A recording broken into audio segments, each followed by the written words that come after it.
নিয়মিত করে, পরিমাণে সেটা অল্প হলেও হোক, পরিমাণে অল্প কিন্তু করে নিয়মিত, আল্লাহর কাছে আমলটা বেশি প্রিয় সেই আমলের তুলনায় যে আমল একসাথে অনেক করা হয় কিন্তু পরে আর করার কোনো খবর নেই।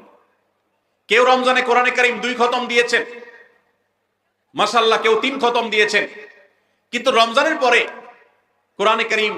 3 খতম, 2 খতম, 1 খতম দেয়া তো দূরের কথা, পরবর্তী রমজান পর্যন্ত আর কোরআনটা ছুঁয়ে দেখা হয় না, খুলে পড়া হয় না, তেলাওয়াত করা হয় না, 1 পৃষ্ঠা পড়ার সুযোগ হয় না। তাহলে এই 3 খতম 2 খতমের চাইতে রমজানে কেউ যদি 1 খতম কোরআন দেন অথবা তার চাইতে কমও কোরআন তেলাওয়াত করেন, কিন্তু রমজানের পরে সেই কোরআন